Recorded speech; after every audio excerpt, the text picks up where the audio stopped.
बिस्मिल्लाहिर्रहमानिर्रहीम। अस्सलाम वालेकुम। इस उम्मीद और दुआ के साथ कि आप खैरियत से हैं। आज के एक्सप्रेसो को भी देखने के लिए हमारे साथ मौजूद हैं। आज चूंकि 16 दिसंबर है तो ये दिन हमारे लिए खैर को अच्छा नहीं है, लेकिन हमने रूटीन के साथ चलना है। एक्सप्रेसो के नए एपिसोड के साथ मैं हूं इमरान हसन। मैं हूं अरमला हसन। जैसे कि 16 दिसंबर के हवाले से हमने बात की, दो अहम वाकयात, एक तो सानिया APS के हवाले से और एक सकूत ढाका के हवाले से आज हम बात। बिल्कुल, आज सकूत ढाका को 50 बरस बीत गए। एक ऐसा जख्म जो पाकिस्तान के सीने पर मौजूद है और आज से 50 साल पहले हमारा एक अहम हिस्सा हमारे साथ नहीं रहा और बांग्लादेश की सूरत में हमसे जुदा हुआ।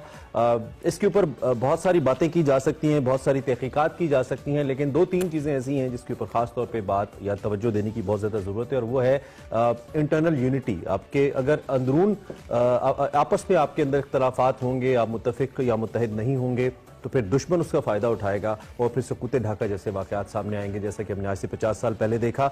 बज़ाहिर लगता तो नहीं, लेकिन उम्मीद है कि हमने अपनी गलतियों से कुछ ना कुछ सीखा होगा।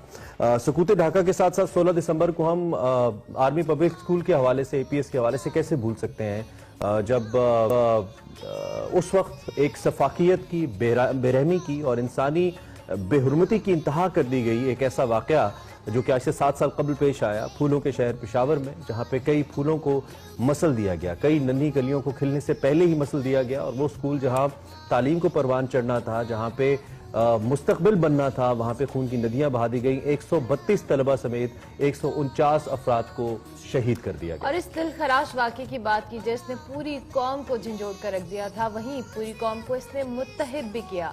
इस साने का हर शहीद और गाजी पाकिस्तान का फख्र है और इन्हीं गाजियों के हवाले से हम बात भी करेंगे। आज हमारे साथ जो हमारे गेस्ट हैं उनसे भी हमने बात करनी है, लेकिन चूंकि अभी आगाज़ में हम इन दो वाक़यात के हवाले से बात कर रहे थे, अहम वाक़यात हैं सानिया APS के हवाले से। आज का दिन नो डाउट, आज की सुबह वो उसमें वो उदासी है, वो जो कह लें जो एक सानिया की फील है, वो आज हम सबको बिल्कुल। आप यकीनी तौर पे अहमद नवाज की बात कर रही हैं जो हमारे साथ होंगे। उन्होंने अपना भाई भी खोया और बहुत सारे ऐसे लोग हैं, बहुत सारे ऐसे बच्चे हैं जो कि आज बड़े होकर जिंदगी की दौड़ में शामिल हैं। लेकिन यहाँ पे एक सवाल उन दुश्मनों को, चाहे वो पाकिस्तान के बराह रास्त दुश्मन है, बिल वास्ता या बिला वास्ता दुश्मन है, जो कहीं ना कहीं इस साजिश में शरीक थे, चाहे वो हमारा पड़ोसी मुल्क था, चाहे उस वक्त जिसने भी इसमें अपना रोल अदा किया, किरदार निभाया, अगर वो आज देख रहा है तो एक बार जरूर अपने गिरबान में झांके, वो एक बार जरूर सोचे कि नन्ही कलियों को मसल कर, इन मासूमों को मारकर उसने क्या पाया। वो जो उसके सामने कोई मजामत नहीं कर सकते थे, वो जो उसके सामने हथियार नहीं उठा सकते थे, वो कि जिन्होंने हथियार के सामने भी शायद जब उनकी तरफ हथियार उठाया गया होगा तो उन्होंने मुस्कुरा के पूछा होगा कि भाई आप मुझे क्यों मार रहे हैं। तो आज ये सवाल जरूर मुझे लगता है कि उन अजहान में आता होगा, आना चाहिए और कहीं ना कहीं उनका ज़मीर उनको जरूर झंझोड़ता होगा। बहरहाल हम आर्मी पब्लिक स्कूल के शोधा को नहीं भूल सकते, बिल्कुल ऐसे ही नहीं भूल सकते जैसे हम 1971 सकूत ढाका को नहीं भूल सकते, वैसे ही हम 16 दिसंबर के इस दिन को कतई नहीं भूल सकते। और ये बच्चे हमारे दिल के बहुत करीब थे, हमारे दिल के बहुत करीब हैं और रहेंगे। और वैसे भी कुरान कहता है कि शोधा को मुर्दा ना कहो, वो जिंदा हैं, लेकिन तुम्हें इसकी खबर नहीं। तो यकीनी तौर पे ये बच्चे जो इस दुनिया से बज़ाहिर चले गए, हमारे आसपास मौजूद हैं, जितनी भी फैमिलीज हैं, जितने भी खानदान हैं, उनके लिए इस दुआ के साथ कि अल्लाह उन्हें सब्र दे, हम आज के प्रोग्राम का बाकायदा आगाज करते हैं। इस पर मजीद भी बात करेंगे, लेकिन अभी आपको बताएंगे आज की हेडलाइन। सानिया APS को 7 बरस बीत गए, हर आंख अश्कबार, हर दिल आज भी रंजीदा। महंगाई के मारे अवाम की दुआएं रंग ले आई। मुसलसल इजाफे के बाद पेट्रोल 5 रुपए, डीजल 7 रुपए फी लीटर सस्ता हो गया। अफगानिस्तान की सूरत हाल तशवीशनाक, इंसानी बहरान से दहशतगर्दी की नई लहर जन्म ले सकती है। पाकिस्तान ने आलमी बरादरी को खबरदार कर दिया। मौसम सरमा की छुट्टियां अब जनवरी में होंगी। फिजाई आलूदगी के बायस सरमा की तातीलात जल्द की जाएं। तलबा की शफकत महमूद से शफकत की अपील। सेगमेंट फ्लैग्स में सना हुमायूं मुलाकात करवाएंगी यमनी सफीर से। Welcome back to espresso. बात करते हैं कुछ ऑनलाइन ग्रोसरी ऐप के हवाले से, क्रेज मार्ट, जिसके बारे में आप घर बैठे आपको बताएंगे कि आप घर बैठे कोई भी चीजें मंगवा सकते हैं, जहां आपको जो जरूरियात जिंदगी की तमाम चीजें एक क्लिक पर अवेलेबल हैं। इस सर्विस में आपको सिर्फ 10 मिनट में चीजें घर पर डिलीवर हो सकेंगी, क्योंकि पाकिस्तान की ट्रैफिक में बाज़ औक़ात क्योंकि आपको फौरी तौर पे कुछ चीज खरीदने की जरूरत होती है, लेकिन आपके पास वक्त नहीं होता है, आप जा नहीं सकते, तो आप एक क्लिक करेंगे, आपको कोई भी चीज आप मंगवाना चाहते हैं तो वो मंगवा सकते हैं। ये जी इस वक्त हमारे साथ क्रेव मार्ट के सीईओ कासिम शरोफ मौजूद हैं और इनसे जरा पूछ लेते हैं क्या कौन से ये ड्रोन्स लेकर आ गए 10 मिनट में। कासिम कैसे हैं आप, ठीक ठाक हैं? बिल्कुल ठीक सर, आप कैसे हैं? ये 10 मिनट वाली बात थोड़ी हजम नहीं हो रही, बाकी तो जबरदस्त है। पाकिस्तानी ट्रैफिक को पाकिस्तानी ट्रैफिक, और फिर आप तो कराची में हैं, मतलब कराची लाहौर के अंदर 10 मिनट में कोई चीज अगर मुझे मिल जाएगी तो मैं मतलब बहुत ही खुश हो जाऊंगा। ये कैसे होगा? पर देखिए सर, इसका कॉन्सेप्ट थोड़ा सा डिफरेंट है, राइट? ये ऐसा नहीं है कि हमारा एक, आपको पता है कि ये क्विक कॉमर्स जिसको अब हमारी इंडस्ट्री का नाम है, उसके अंदर क्या होता है कि डिलीवरीज होती हैं और आपके हब्स बने हुए होते हैं जिसको डार्क स्टोर्स कहते हैं। तो ऐसा नहीं है कि एक सदर का डार्क स्टोर होगा वो जौहर पे डिलीवर कर रहा होगा, या गुलशन का डार्क स्टोर होगा वो DHA पे डिलीवर कर रहा हो। तो क्या होता है कि आप हर जोन को निकालते हैं जिधर पॉपुलेशन डेंसिटी अच्छी होती है। फॉर एग्जाम्पल अगर हम जौहर लेते हैं, जौहर के ऊपर कामरान और मुनव्वर चुरंगी, आप उधर उधर एक डार्क स्टोर खोलते हैं और फिर सिर्फ जौहर के लोगों को केटर करते हैं। उधर सिर्फ आप गुलशन के लोगों को नहीं करते, गुलशन के लिए आप अलग खोलते हैं। तो आपका जो राइडर और रेडियस होता है ना वो 3 किलोमीटर, 2.5, 3 मे बी अगर DHA आए, बिकॉज इधर वर्टिकल डेंसिटी नहीं है, इधर हॉरिजॉन्टल है, तो आप थोड़ा सा 3-4 तक भी चले जाते हैं। तो आप हर तरफ से 4-3 किलोमीटर को कवर करते हैं, तो आपका ड्राइविंग टाइम जो होता है ना वो बाइक के ऊपर 6 से 7 मिनट होता है। फुलफिलमेंट टाइम जो हम अपने डार्क स्टोर से ऑर्डर को पैक करते हैं वो 1.5 से 2 मिनट होता है, और हैंड ओवर होता है। तो हमारा गोल होता है कि कस्टमर को रीच करें obviously with in 10 minutes, right? अब कस्टमर अगर 8th फ्लोर पे है तो जाहिर है फिर ऊपर जाने में टाइम लगता है, but that's the entire goal and that's how we work. ठीक हो गया। कासिम शरोफ, चूंकि आप मुख्तलिफ बैनुल-अक़वामी जगहों पे भी काम कर चुके हैं, UK कनाडा में भी आपका एक्सपीरियंस है काम करने के हवाले से, अब कई दीगर एप्लीकेशंस भी हैं इस तरह की जो ऑलरेडी वर्क कर रही हैं। सो हम इस हवाले से भी जानना चाहेंगे कि आपने जो इसके अंदर एक एफिशिएंसी का एलिमेंट रखा है या जो कह लें कि ईज का एलिमेंट रखा है, वो बाकियों की निस्बत किस हद तक बेहतर है?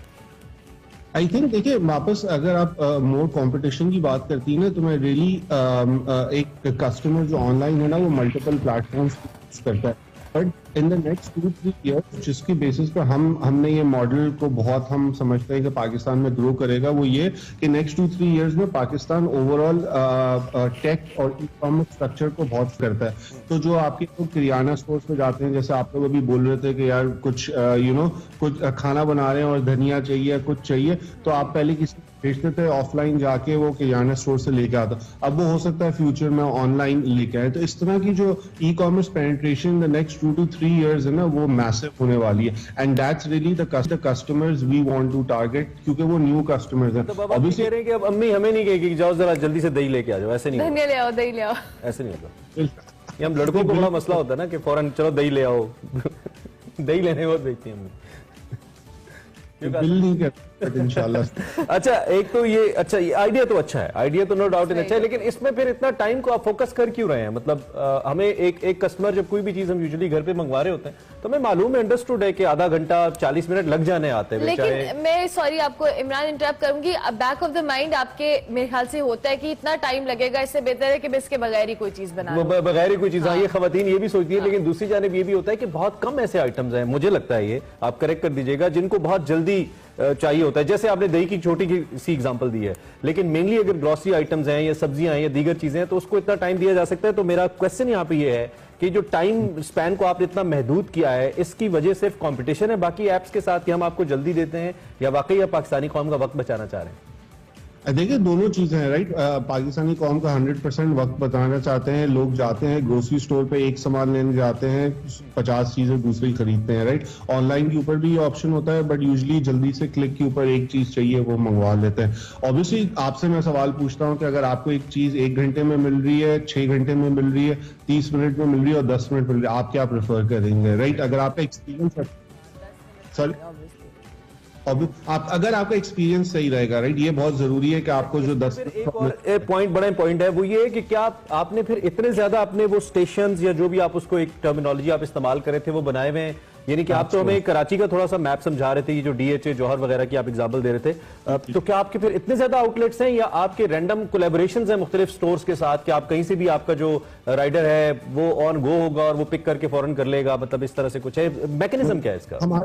हमारे खुद के स्टोर्स हैं और ये हमारे खुद के सारे ओन स्टोर्स हैं जो हम लीज आउट करते हैं और प्रोडक्ट स्टॉक रखते हैं। But again this is not a new model in the world. ये दुनिया भर में, यूरोप के अंदर गोरिल्लास हैं, फ्लिंक्स हैं, वो लोग भी ये कर रहे हैं। यू नो, गिटीर है जिनके 400 500 स्टोर्स भी ओवरऑल हैं। So I mean it's you know world wide this concept और डार्क स्टोर्स का काफी फेमस है, काफी यूज भी होता है, specially in European and American countries, even in Latin America now as well.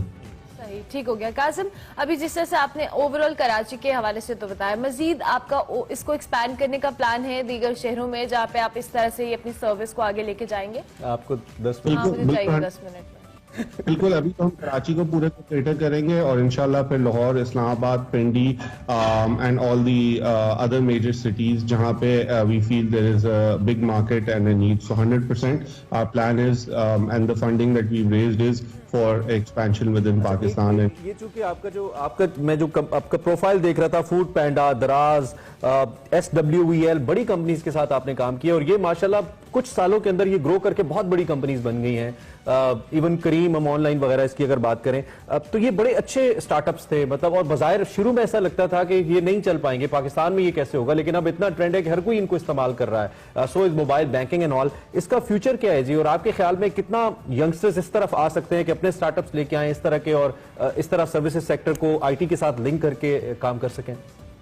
I think there is a huge potential. I think the economy favors us. I think next 2 to 3 years, जिस तरह हमारी e-commerce penetration बढ़ी है, मैं एक बड़ी जरूरी चीज अगर एक सेकंड बोलूं, इंडिया को ये चीज करने में तकरीबन 10-12 साल लगे थे, राइट? और मेरी पर्सनल फीलिंग है कि because economic structure, all the factors really favours, हम ये चीज मे बी 3 साल में कर सकते हैं। सो नॉट दैट के हमारी एक्सलेरेटेड ग्रोथ है, बट इकोनॉमी ग्रोथ, हर चीज फैक्टर, जो हमारी पॉपुलेशन है, जेनजीज हैं, ये सब हमें बहुत फेवर करते हैं। और personally when I talk to VCs as well internationally, they're loving Pakistan. No, a lot of people do not know that Pakistan is the 5th largest population in the world, right?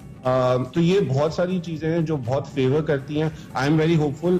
I feel with our previous experience at Daraz and etcetera, I think the future is very bright for e-commerce इंशाल्लाह। बेशक बेशक बेशक। अच्छा, एक और factor मैं जरूर यहाँ पे आपसे जानना चाहूंगी, जब हम मार्केट में अवेलेबिलिटी की बात करते हैं चीजों की, और जब हम ऑनलाइन ग्रोसरी शॉपिंग कर रहे होते हैं स्पेसिफिकली, तो कीमतों का तयन और स्पेसिफिकली कि उसकी जो ऑथेंटिसिटी है कि ये ऑथेंटिक चीज है या नहीं है, इस बात को मेक श्योर करने के लिए आपने क्या मैकेनिज्म बनाया? देखिए, पहले क्या होता था कि बिकॉज जो मार्केट प्लेस सेलर्स पे ऑथेंटिसिटी का इशू आता है, यहाँ तो सब हम चीज खुद ओन करते हैं, राइट? जब मार्केट प्लेस आते हैं, आप कहीं और से उठाते हैं। यहाँ हमारी खुद की चीज है, हमारे खुद के वेयर हाउसेज है, हम खुद देख सकते हैं जिसके अंदर चीज क्या हो रही है। सो वो प्रॉब्लम हमारे लिए नहीं रहता। उसके अलावा फिर हमारे पास जो सबसे इम्पोर्टेंट चीज है कि जो हमारी टीम्स है ना, वो बहुत ट्रेन्ड है टू इंश्योर कि पैकेजिंग सही हो, कस्टमर को जो उसने मांगा है वो जाए। So again, like I said कि previous experience with Daraz, civil, Foodpanda, me and my other 3 co-founders, तो बहुत बेनिफिट में रहता है। अच्छा, और काफी वहां से सीखा है। इसमें एक तो ये कि आप जॉब्स भी फिर ज्यादा क्रिएट कर रहे होंगे फॉर द राइडर्स, उसकी हमें सूरत हाल बता दें, और दूसरा क्या कुछ फॉर्मल ट्रेनिंग्स भी कर रहे हैं? एंड एक्सपेंशन का सवाल अरबला ने किया था, प्लान कब तक है आपका कि आप इसको फर्दर एक्सपैंड करेंगे? मुझे लगता है अगर कराची में आप 10 मिनट दे देंगे ना कासिम, इस्लामाबाद में आपको 7 मिनट लगने हैं। ट्रैफिक बेहतर है कराची देखिए, इंशाल्लाह हमारा कराची के अंदर हम entire Karachi by early Jan पूरा कवर कर लेंगे। इंशाल्लाह मोस्ट एरियाज इस नेक्स्ट 8 to 10 डेज में भी हो जाएंगे। Early Jan is Karachi and we feel by end of Jan, first week of Feb, हम इस्लामाबाद, पिंडी भी कवर करने वाले हैं। सेम थिंग फिर लाहौर को भी ला रहे हैं। So I think in the first quarter of next year अगर ओवरऑल देखा जाए, so we should be in all major cities इंशाल्लाह। ठीक हो गया, ठीक हो गया। Thank you very much Qasim Sharof, बहुत शुक्रिया आपका। Wish you very best of luck. आपने जो ईज लोगों को देने का सोचा है, अल्लाह करे आप इसमें कामयाब हो। ऑब्वियसली हाँ, पुदीना नहीं लाना पड़ेगा, लेकिन हमारे लिए एक आसान चीज है कि आपको घर बैठे 10 मिनट के अंदर। इसका ये मतलब नहीं है कि आप वैसे ही हर वक्त मंगवाते नहीं, हर वक्त पैसे भी लगते हैं भाई, वो बजट ज्यादा हो जाता है। खवातीन को नहीं पता होता ना, हमें पता होता है, अपने पैसे खुद भी देने पड़ते हैं। आप ब्रेक लेंगे, ब्रेक के बाद हाजिर होंगे, देखते रहिए Express. Welcome back to Express. अब हम बात करने वाले हैं कुछ स्मॉग के हवाले से। स्मॉग के हवाले से हम अपने इर्द गिर्द अब कई दिनों से, बल्कि कई सालों से देखते तो आ रहे हैं, लेकिन आज हम ये जानेंगे कि ये कितना पुराना फिनोमेना है और क्या इससे जान छुड़ाना मुमकिन है। इस हवाले से आज हमने बात बिल्कुल, और कुछ हम थोड़ा सा पता नहीं आउट ऑफ द वे हम बात करेंगे, लेकिन साइकिलिंग पे भी बात करेंगे, चूंकि बड़ा जरूरी है आपके लिए कि अच्छी हेल्दी एक्टिविटी का होना।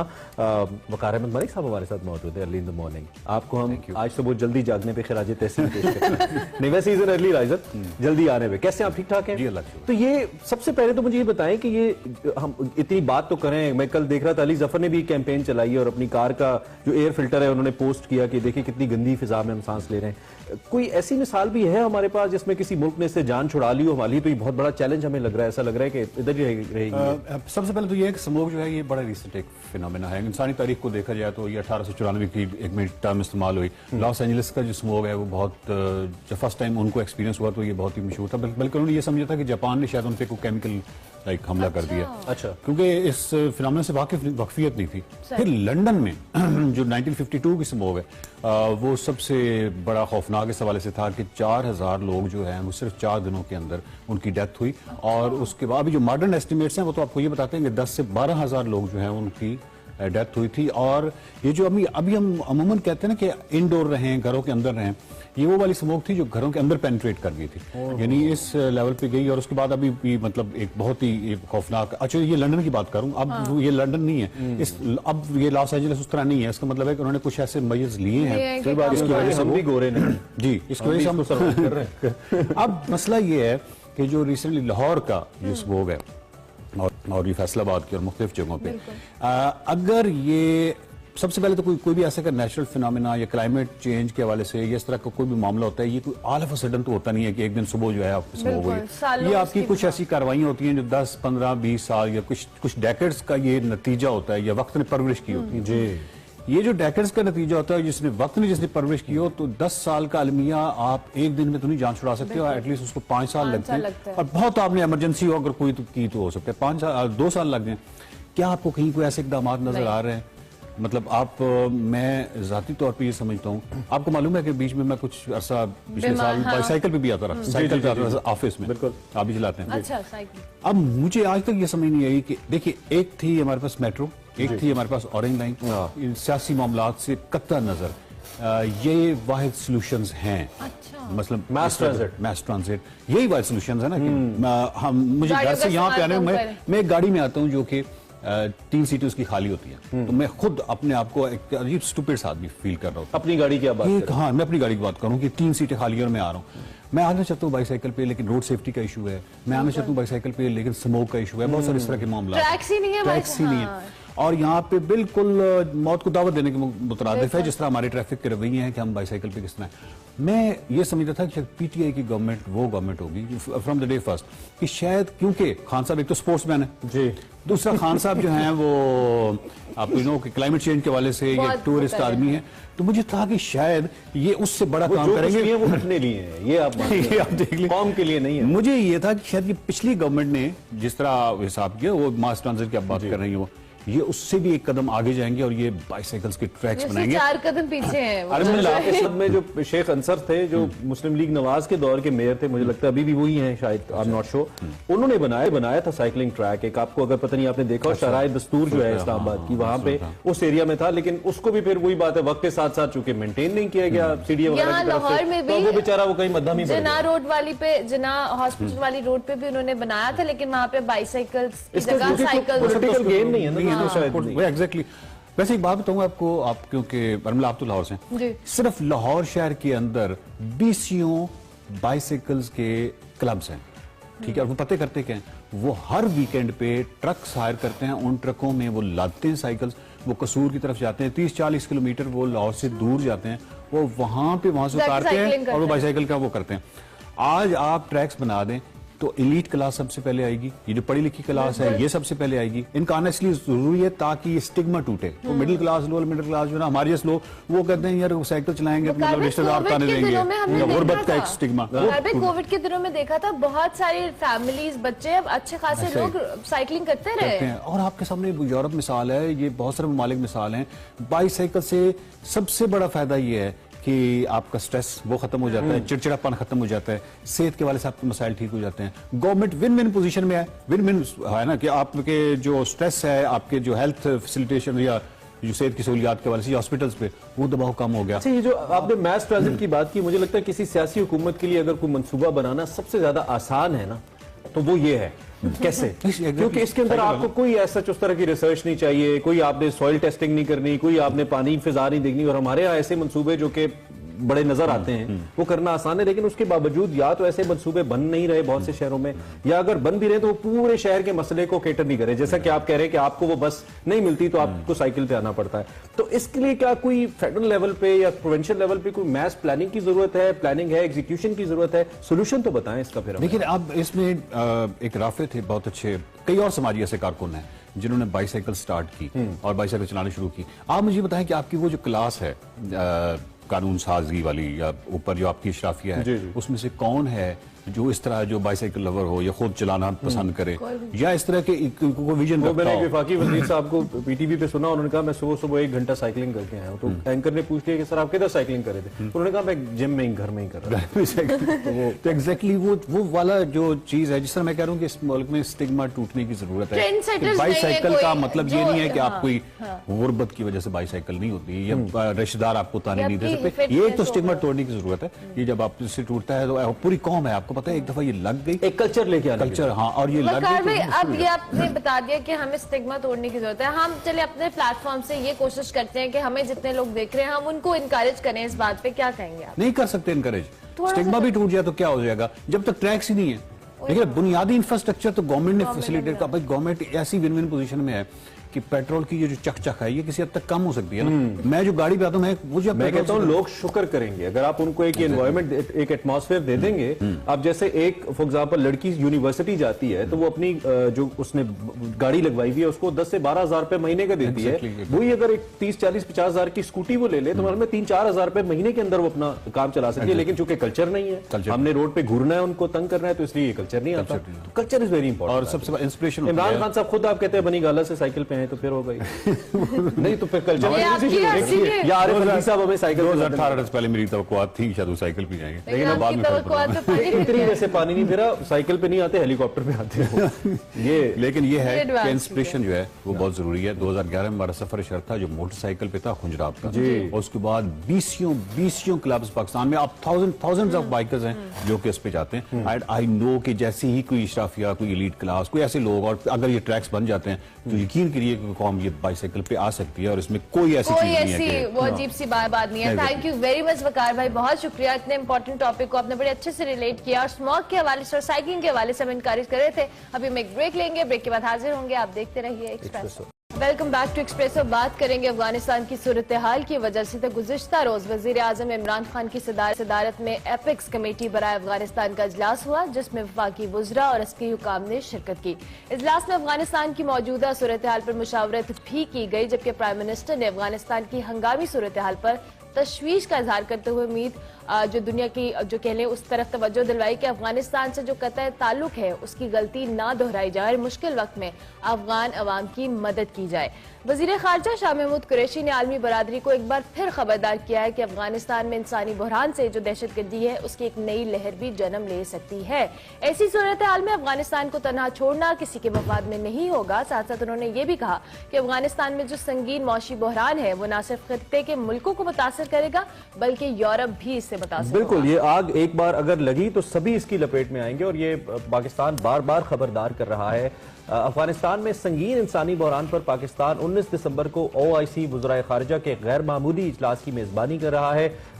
इजलास में आलमी और जो इलाकाई तंजीमें हैं उनको भी बुलाया जा रहा है, जिसका मकसद अफगानिस्तान के लाखों अफराद के लिए जो मुनासिब खुराक हैं अद्वियात है और रिहाइश की सहूलतें हैं, जिसका एक बहुत बड़ी तादाद है इंसानों की जो शिकार है, इसी पे बात करना है। इस सारी सूरत हाल पे और पाकिस्तान का मौक़िफ़ जानने के लिए हमें आसिम इफ्तिखार ज्वाइन कर रहे हैं, जो कि पाकिस्तान दफ्तर खारजा के तर्जुमान हैं।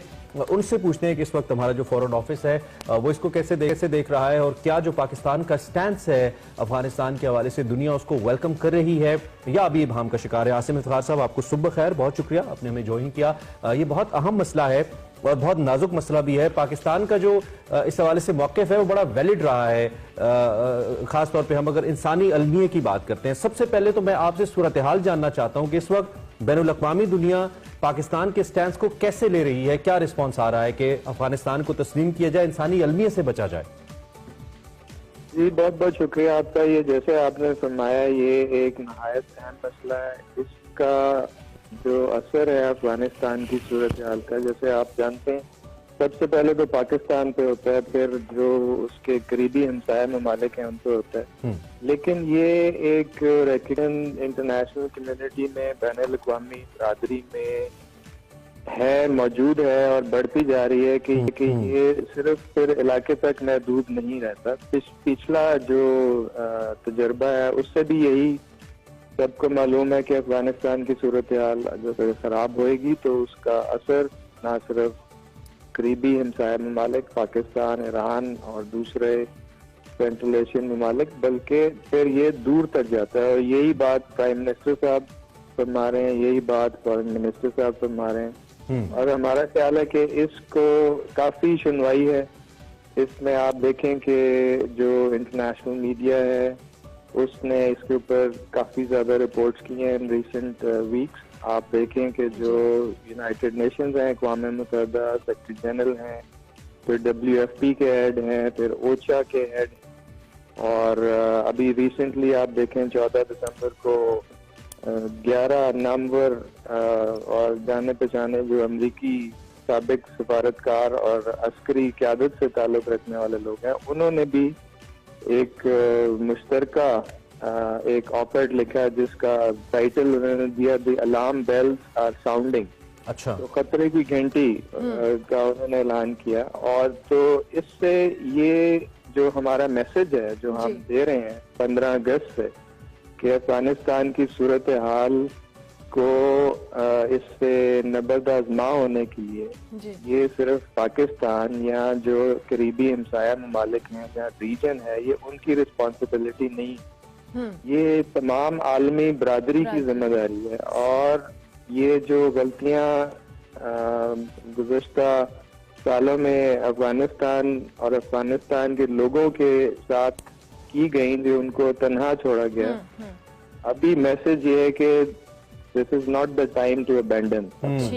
Specifically not to abandon the people of Afghanistan. ठीक हो गया। आसिम साहब, जिस तरह से आपने भी मेंशन किया कि पाकिस्तान का जो स्टांस है वो बड़ा क्लियर रहा है और बार बार मुख्तलिफ फोरम्स पे प्राइम मिनिस्टर भी हमारे जो ओवरऑल रिप्रेजेंट भी कर चुके हैं और इस बात पे कह भी चुके हैं कि अफगानिस्तान की सूरत हाल हो या ओवरऑल कश्मीर की सूरत हाल हो, उस पर तवज्जो देने की जरूरत है। लेकिन अभी हम जिस तरह से अफगानिस्तान की बात कर रहे हैं, आलमी बरादरी की तवज्जो या उनका जो स्टांस है वो भी अफगानिस्तान को अभी तक क्लियर नहीं है।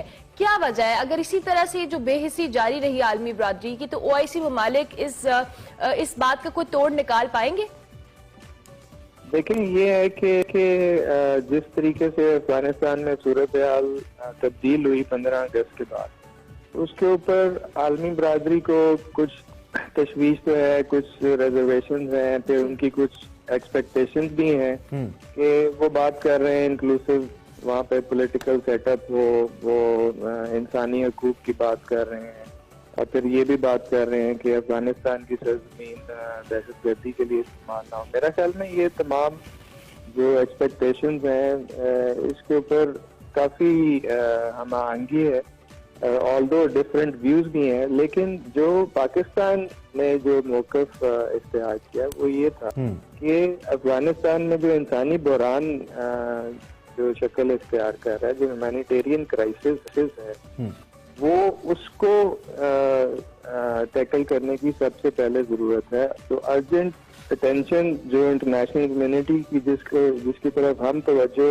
दिलवा रहे हैं वो ये है। और मेरा ख्याल में सही। जिस तरह वज़ीर आज़म और वज़ीर ख़ारजा ने जो एक प्रोएक्टिव डिप्लोमेसी के तहत जिस तरह रीजनल कंट्रीज को इकट्ठा किया, 6 कंट्री फॉर्मेट जैसे कि आपको पता है हमने बनाया, फिर ट्राइका प्लस की मीटिंग की, फिर जो एक बहुत प्रोएक्टिव आउटरीच की। ठीक है, अच्छा टाइम मेरे पास कम है। ये जो OIC वज़राए ख़ारजा को हम लोग होस्ट करने जा रहे हैं, इसमें पाकिस्तान ऐसा कौन सा मौक़िफ़ इन ममालिक के सामने रखने जा रहा है? चूंकि हक़ाइक़ तो सबके सामने हैं ऑलरेडी।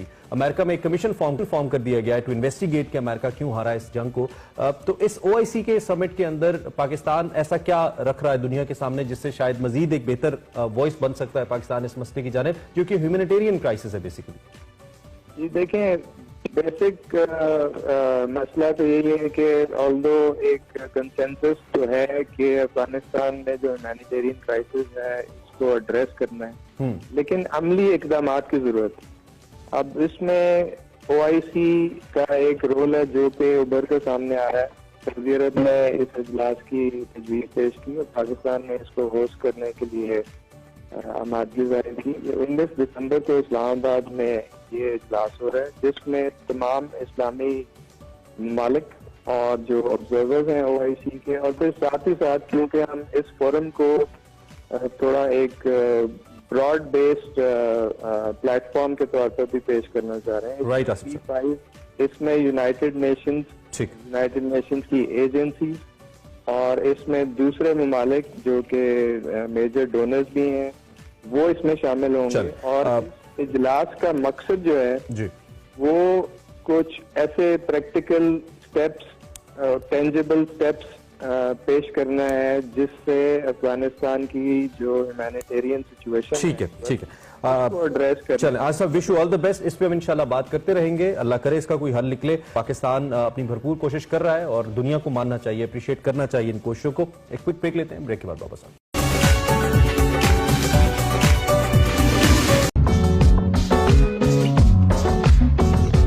सफर शर्त की इस एपिसोड के साथ आपको बेहद खुशामदीद।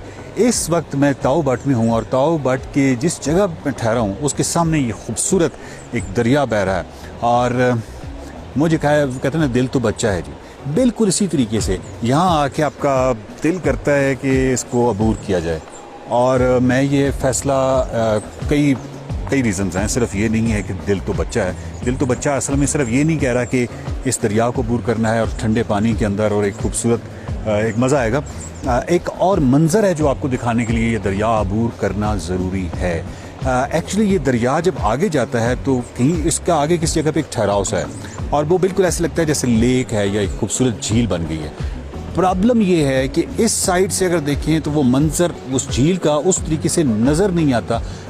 इसको जब तक मैं अबूर नहीं करूँगा उस वक्त तक आपको उस साइड से दिखा नहीं पाऊँगा। अब देखिए कि मैं आपके लिए कितना कुछ करता हूँ और ये इसलिए करता हूँ ताकि आपको खूबसूरत मंजर दिखा सकूँ, ताकि आप यहाँ आ सकें, ताकि आप पाकिस्तानी शुमाल को अप्रिशिएट कर सकें। तो सपनों की सरहद में मैं ताऊ बट में हूँ और ताऊ बट में मैं ये दरिया क्रॉस करने लगा हूँ। बहुत ही बेढंगे तरीके से करूँगा, मैं आपको श्योरिटी देता हूँ। मैं बिल्कुल ऐसा नहीं है कि मैं ऐसे यूँ चलता हुआ चला जाऊँगा किसी लोकल की तरह। नीचे टोटल काई होती है, बहुत ज़्यादा स्लिपरी होता है।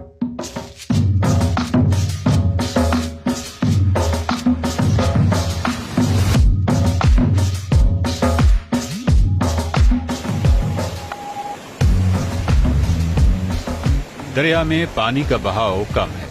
दरिया को अबूर करना इसलिए मुश्किल है कि पानी की तह में कई ज्यादा पत्थर हैं जहां कदम जमा कर चलना तकरीबन नामुमकिन हो जाता है।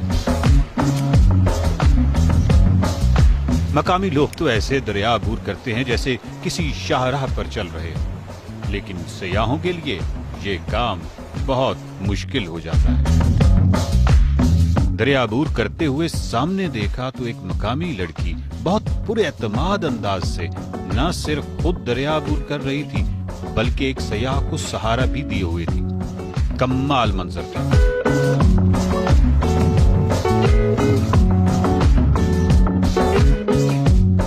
दरिया को अबूर करने के बाद पानी के ठहराव की वजह से बनने वाली झील के मनाजिर देखे जो बहुत ही खूबसूरत थे। पानी की आवाज के अलावा कोई आवाज नहीं थी। यहाँ रोशनी का वाहिद शुगल पानी और दरख्तों के साथ खेलना है और ये शुगल हम वक्त जारी रहता है। खामोशी थी, अमन था, सुकून था।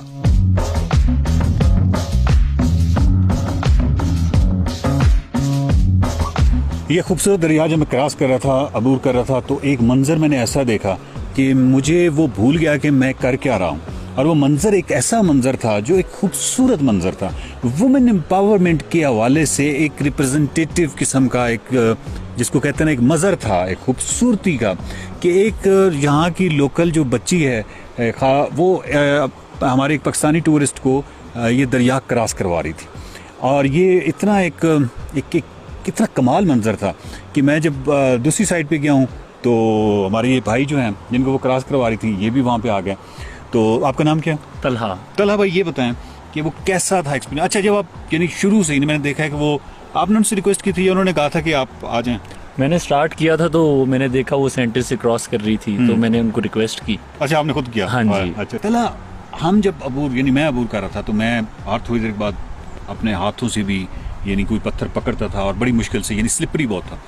तो वो आपने यकीनन नोट किया होगा कि उनका बैलेंस बड़ा अच्छा होगा। हाँ जी, नहीं, उनका बैलेंस बहुत अच्छा था। एक तो वो खुद भी क्रॉस कर रही थी, ऊपर से साथ उन्होंने मुझे भी हैंडल किया हुआ था, और मैं फिर भी नहीं हैंडल कर पा रहा था अपने आप को। तो बहुत शुक्रिया उनका, उन्होंने हमें क्रॉस करवाया। हमारी बहनें हैं। हाँ जी। बात ये है कि आपने कुछ ये भी आइडिया लगाया होगा कि उनका जब पाँव पड़ता है तो वो बड़ा मजबूत पड़ता है। यस। यानी हमारा पाँव जो है वो, हम तो बस डोलते रहते हैं ना, ऐसे ही है, लेकिन उनका बड़ा मजबूत यानी पाँव पड़ता है। तला, कितने अरसे से आ रहे हैं यहाँ पे मतलब पाकिस्तानी शुमाल में? पाकिस्तानी पिछले 5-6 साल से आ रहे हैं, लेकिन ये पहली बार थी हमारी कि हमने इतना एक्सप्लोर किया। इससे अच्छा। पहले बस ट्रैवलिंग में ही टाइम गुजर जाता था। यानी किसी डेस्टिनेशन पे जाके उस डेस्टिनेशन को फील करना, एब्जॉर्ब करना, सुकून से बैठना, ये आपको यानी अब आप इसको अभी एक्सपीरियंस किया आपने? बिल्कुल, ये मेरे ख्याल से फर्स्ट टाइम था। और आपने ये एक चीज़ नोट की है कि जनरली हमारा जो टूरिस्ट है वो बहुत ज़्यादा ट्रैवल टाइम जो है उसका बहुत ज़्यादा होता है। हाँ, और जो डेस्टिनेशन पे रुकने का है वो बहुत कम होता है। बिल्कुल ऐसे और ही आई है। थिंक कि इसके अपोजिट होना चाहिए। ऐसे ही है, कोई ऐसा तरीका होना चाहिए कि जहाँ पे जिस डेस्टिनेशन पे आप जा रहे हैं वहाँ सुकून से फील, मतलब हम एक रूटीन तोड़ने आए ना स्ट्रेस की और टेंशन की, तो वो इसी तरह टूटती है। ऐसे ही है, मेरे ख्याल से होना चाहिए, लेकिन फिर कुछ छुट्टियों के मामला हो जाते हैं। एग्जैक्टली। तो नहीं, लेकिन मेरा एक पॉइंट ये है तला कि एक होता है कि आप कहते हैं कि हाँ मैंने इन छुट्टियों में 10 जगह देखनी है। हाँ जी, तो तला ये ज्यादा बेहतर नहीं है कि आप 10 के बजाय एक ही जगह देखें? बिल्कुल। और वहाँ जाके सुकून करें? ऐसे ही है, होना चाहिए, लेकिन होता नहीं है। डिपेंड करता है ना, एक किस तरह ट्रैवल कर रहे हैं आप, कितने लोग हैं आपके साथ। हाँ, exactly, बहुत एक सारे किसी का मूड तो होता नहीं है। ऐसी है, ऐसी। आप मुझे बताएं कि ये जो अभी हमने झील देखी है, जी। मतलब ये उस साइड से इस तरह खूबसूरत मंजर नहीं था जब हम, मेरे ख्याल है आप भी इसी मंजर के चक्कर में साइड पे हैं। बिल्कुल, ऐसे झील ही है, खूबसूरत इधर नजर आई। खूबसूरत, सुकून। तो वो मंजर, ये झील कैसी है? मतलब झील तो नहीं है एक्चुअली, पानी थोड़ा सा वो रुक जाता है दरिया मेरे का। ख्याल से बहुत पीसफुल खूबसूरत है ये, बहुत जबरदस्त। बहुत नेमत है हमारे लिए।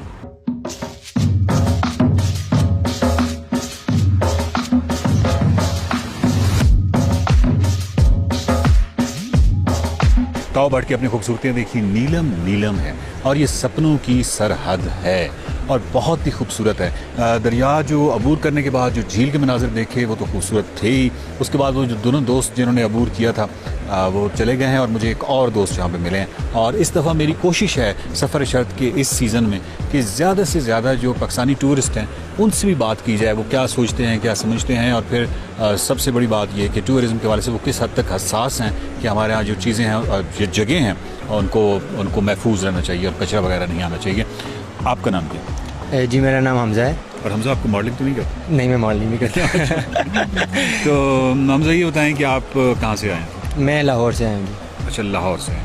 और अच्छा, ये बड़ी अजीब बात है कि मतलब ये इत्तेफाक हो सकता है, उसने इत्तेफाक है कि हर दूसरा बंदा जो है वो लाहौर पे ही आ रहा है। सो लाहौर से कौन सी ऐसी चीज़ थी अच्छी भली? आप कोई नौकरी करते हैं, आप जॉब करते हैं? जॉब करते हैं। अच्छी भली आप जॉब कर रहे थे, ऐसी क्या चीज़ थी जो आपको खींच के जॉब से यहाँ ले आई है? जी देखें, बेसिकली यहाँ की जो खूबसूरती है, मैं पहले भी एक दफ़ा आ चुका हूँ, लेकिन मैं केल तक ही आया हूँ। आज उससे आगे यहाँ पे ताओबट आने का मौका मिला है, तो काफ़ी प्यारी जगह है। केल से तो बहुत ज़्यादा प्यारी है। अच्छा, केल भी माशाल्लाह बहुत प्यारा है, लेकिन यहाँ पे जो ब्यूटी है वो क्या बात है, माशाल्लाह प्यारी है। ये बताएं कि ओवरऑल यानी आपने यहाँ पे कोई ट्रैक भी किया है या ताओबट ही आपने आना था और यहीं आपने मतलब अभी तक तो कोई ट्रैक नहीं किया, लेकिन इंशाल्लाह आगे है कि ट्रैक भी करेंगे? सो ताओ बाट में आपका सारा ज़्यादा वक्त यहाँ पे गुजरा? जी ताओ बाट में गुजरा। और मतलब इसमें सबसे ज़्यादा खूबसूरत क्या चीज़ है? सबसे ज़्यादा खूबसूरत आप देखें कितना माशाल्लाह साफ़ पानी है, सराउंड बाय दीज माउंटेन्स, सब कुछ ही प्यारा है यहाँ पे, साफ़ पानी, माउंटेन्स। बस ये है कि थोड़ी बहुत अगर हम लोग इसकी केयर करें। अच्छा, केयर पे आते हैं। मुझे ये बताइए कि कुछ लोग आपने देखे होंगे यकीनन कि जूस का डब्बा यूँ फेंक दिया या कोई भी चीज़ जो है रैपर इस तरह फेंक दिया। तो एक तरफ हम बहुत ज़्यादा तारीफ़ करते हैं कि पाकिस्तानी जो है हुस्न जो है शुमाल का उसका कोई सानी नहीं है, और उसी हुस्न को तबाह करने की भी हम दरपे हैं। तो क्या किया जाए? ये हमारे लोगों में थोड़ी सी अवेयरनेस देनी चाहिए। यहाँ पे डस्टबिन वगैरह या लिटर वगैरह की चीज़ें जो हैं वो ज़्यादा आपको प्लेस करनी चाहिए ताकि लोग उसमें कूड़ा डालें। लेकिन अवेयरनेस थोड़ी ज़्यादा करनी चाहिए क्योंकि लोग जो हैं हमारे, आपको पता है, उनको थोड़ा सा बताना पड़ता है कि यार, वरना ये देखें अभी आपके सामने यहाँ पे कितनी चीज़ें ऐसी फेंकी हुई उन्होंने। दोनों स्टेप्स आपने बहुत अच्छे बताए। पहला ये है कि यहाँ पे डस्टबिन वगैरह होने चाहिए, एक्चुअली मुझे नज़र नहीं आ रहा है, ये बहुत कम शायद कहीं होंगे। और दूसरा ये है कि फिर दूसरी अवेयरनेस को डस्टबिन के अंदर डालना भी है उस कचरे को। खैर यानी भी बहुत शुक्रिया आपका। सफर शरद की ये किस्त आपने देखी, इसमें हमने ताओ बट ही आपको गोके दिखाया, लेकिन ताओ बट में एक झील नुमा जहाँ पे दरिया रुका हुआ था और एक खूबसूरत सा मंजर था, उसको दिखाने के लिए मुझे ये दरिया अबूर करना पड़ा। किसको दिखाने के लिए? आपको दिखाने के लिए। सो मैंने अबूर किया, वो जैसे तैसे किया, आपके सामने है। पाकिस्तानी जो सयाह हैं उनसे बहुत अच्छी गुफ्तगू रही, और मुझे लग रहा है कि एक रिस्पॉन्सिबल टूरिज़म, एक ज़िम्मेदाराना रवैये जो हैं वो कुछ नज़र आ रहे हैं। और इस किस्त की जो सबसे पावरफुल, इस किस्त की क्या, मैं तो समझता हूँ कि मेरी नीलम वैली का जितना टूर है उसकी सबसे जो पावरफुल इमेज या एक तस्वीर थी वो थी जहाँ पे एक लड़की जो है, एक पाकिस्तानी टूरिस्ट को, एक लोकल लड़की, मकामी लड़की, एक पाकिस्तानी टूरिस्ट को दरिया अबूर करवा रही थी। Amazing, amazing. तो वो मंजर मुझे ज़िंदगी भर नहीं भूलूंगा। उस वक्त मैं खुद भी दरिया अबूर कर रहा था, लेकिन मैं रुक गया और बिल्कुल मैं उनको देखता रहा, और मुझे बहुत खुशी हुई, बहुत ही खुशी हुई।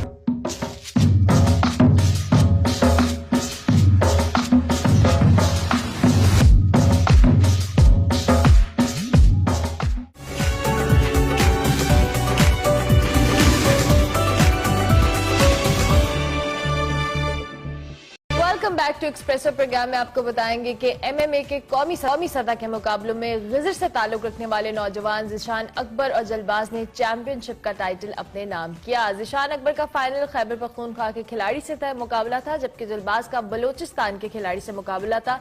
इसी हवाले से आज हम बात करेंगे। ज़िशान और जलबाज हमारे साथ मौजूद हैं। बिल्कुल, ये दोनों चैंपियंस हमारे साथ मौजूद है। Welcome Zeeshan, welcome Jalbaz. I hope कि आप दोनों बिल्कुल ठीक ठाक हैं। जलबाज, आपका चूंकि नाम बड़ा दिलचस्प है, तो पहला सवाल मेरा आपसे है, कैसे आप इस चैंपियनशिप के हवाले से बताइए, कैसा कंपटीशन रहा, कुछ समय आगाह कीजिए इस हवाले से। बिस्मिल्लाहिर्रहमानिर्रहीम। मुझे यहाँ पे बोलने का मौका मिला, शुक्रिया आपका। तो इस चैंपियनशिप, इस NFT के हवाले से मैं ये कहना चाहूँगा कि यहाँ पे बहुत अच्छे मुकाबले हो गए, बड़े टफ ओपोनेंट मिल गए हमें कुछ एक्सपीरियंस हुआ खेलने का, और हमें जितना सिखाया गया था उसके हिसाब से हमने अपनी परफॉर्मेंस दिखाई है। ठीक हो गया। ज़िशान, आपसे भी हम जानेंगे, आप बताइएगा इस परफॉर्मेंस के हवाले से, आपने टाइटल अपने नाम किया है, अपने मुकाबले को लेकर क्या कहेंगे? सबसे पहले अस्सलाम वालेकुम सारों को, और बहुत शुक्रिया आपका हमें यहाँ अपने चैनल पे बुलाने का। और ये मैच, ये जो टूर्नामेंट था, ये काफ़ी बड़ा टूर्नामेंट था पाकिस्तान में, और ये पहला टूर्नामेंट है पाकिस्तान का। अच्छा। तो इसमें बहुत सारे टफ ओपोनेंट हमें मिले थे, और जो लास्ट ओपोनेंट था जो KPK का, वो तो मतलब बहुत स्ट्रॉन्ग था फिजिकली भी, और मतलब उसका ग्राउंड हर चीज अच्छा था। फिर भी मतलब हमारा जो हार्ड वर्क था यहाँ गिलगित में जो हमने किया था, उसके निस्बत मतलब वो कुछ नहीं था। तो हमने बहुत अच्छा परफॉर्मेंस दिखाया। हमारे जो कोच जिससे हम पे, उन लोगों ने बहुत अच्छा काम किया था, इसलिए हमने ये टाइटल अपने नाम किया। अच्छा ज़िशान, आपके इस इलाके से गिजर वगैरह से पहले हमने आर्टिस्ट तो बहुत बुलाए और दीगर स्पोर्ट्स से ताल्लुक रखने वाले, लेकिन आई थिंक बॉक्सिंग के पहले प्लेयर थे जहां तक मुझे याद पड़ता है, जिनसे हमारी मुलाकात हुई है। तो ये बड़ी दिलचस्प। जी MMA का तो मैं पहला ही प्लेयर हूँ, MMA का। मगर बॉक्सर एक थे जो इश्कोमन से ताल्लुक रखता है, वो ओलंपियन भी रहा है, ओलंपिक्स में भी उसने खेला हुआ है। तो बॉक्सिंग का तो है, मगर MMA का मैं पहला ही प्लेयर हूँ। MMA के आप पहले प्लेयर हैं, तो आपकी अभी क्या तैयारी है इंटरनेशनल कंपटीशन में जाने के लिए या कम से कम ओलंपिक्स वगैरह को हिट करने के लिए? जी सर, ये तो मेरा मतलब इनिशियल स्टेज है, ये जो मैंने लड़े हैं फाइट से, बहुत इनिशियल स्टेज है। तो अभी ये आगे मतलब मंजिल तो बहुत बड़ी है, इंशाल्लाह मैं बहुत मेहनत कर रहा हूँ, हमारे कोचेस हम पे बहुत मेहनत कर रहे हैं, तो इंशाल्लाह इंटरनेशनल तो बनता ही हमारे नाम। इंशाल्लाह। दिलबाज, आपसे भी जानेंगे आपके क्या प्लान है फ्यूचर को लेके, कौन सी चैंपियनशिप पे आपने अपनी नजर रखी हुई है और कहाँ पे आपने किसको हराना है, कुछ सोचा हुआ है? जी बिल्कुल, मैंने सोचा है आगे कि ये तो जैसे जिशान ने कहा, ये हमारा इनिशियल स्टेट, हमारा पहला सीढ़ी है, ये हमने पहली सीढ़ी अभी चढ़ी है, अभी 10 मंजिलें हमारे सामने, हमने 10 और मुकाबलों का सामना करना है। तो आगे सोचते हैं क्या होता है, हमारा गोल तो बड़ा है। तो जरबाज, आप जिस स्टैंडर्ड की ट्रेनिंग आपने की हुई है या जिस स्टैंडर्ड के ये मुकाबले हुए हैं, आप इनको किस हद तक मॉविन समझते हैं कि आने वाले वक्त में हम इंटरनेशनल एरिना के ऊपर भी आप जैसे प्लेयर्स जा सकते हैं? क्या हमारी ट्रेनिंग स्टैंडर्ड्स, हमारी मुकाबले इस सतह के हैं कि हम बैनुल अक़वामी सतह पे भी जाके कर पाएं? आप लोगों का जो स्किल है। जी बिल्कुल करता है, हमारा जो एक्सरसाइज है, अच्छा हमारा जो डाइट है, हमारे जितने भी मिक्स मार्शल आर्ट से ताल्लुक रखते हैं जितनी चीजें, वो हमारे परफेक्ट जा रही है। इसके लिहाज से सब कुछ ओके जा रहा है। तो बेहतरीन, ठीक है। आप ज़ीशान, इसी पे आप कुछ ऐड करना चाह रहे थे? सर जी, क्योंकि अभी हम गिलगित बल्तिस्तान में रहते हैं, पहाड़ी इलाका है, और हम ये जो हमारे सराउंडिंग में बहुत मतलब ये बहुत हाई एरिया है, तो यहाँ सर्दी बहुत रहती है, जिसकी वजह से हमारा स्टेमिना मतलब दूसरे शहरों के मुकाबले बहुत हाई रहता है। अच्छा, ये आवाज आ रही है? जी आ रही है। जी आ रही है। जी आवाज आ रही है? आवाज आ रही है, साथ कुछ थोड़ा बहुत साथ एक्टिविटी भी कुछ चल रही है। खैर, it's okay, it's live, so it's okay Zeeshan. अच्छा ज़ीशान, अब ये बताइए कि अगला कंपटीशन कौन सा है, किसकी तैयारी आप लोग कर रहे हैं? कोई चैंपियनशिप खेलने जा रहे हैं, कोई टूर्नामेंट है या कोई इंडिविजुअल आपका MMA कंपटीशन है? कुछ बताइए सर। एक तो ये कि अभी हमने ये जो रिसेंटली जो 2 मंथ्स रहे ना, उसमें हमने 4 फाइट लड़ी है, मैं और दिलबाज ने। अच्छा, कंटिन्यूसली 4 फाइट है। तो अभी हमारा ख्याल तो नहीं है, क्योंकि अभी हम एक तो हमारे कॉलेजेस भी साथ हैं, स्टडीज को भी साथ ले जाना है, तो पेपर्स भी अभी चल रहे हैं। तो अभी हम कोई 3-4 महीने का हम ब्रेक लेंगे बीच में, जिसमें हम अपनी फुल तैयारी करेंगे। उसके बाद फिर हम सोचेंगे कि कोई बड़े टूर्नामेंट्स आए तो उसमें हम शिरकत करेंगे। ठीक है, इंशाल्लाह। दिलबाज, कुछ कहना चाह रहे देखने वालों को? ऑब्वियसली आपने चैंपियनशिप जीती और बहुत सारे MMA के फॉलोअर्स हैं, लवर्स हैं, उनको क्या मैसेज देना चाहेंगे आप?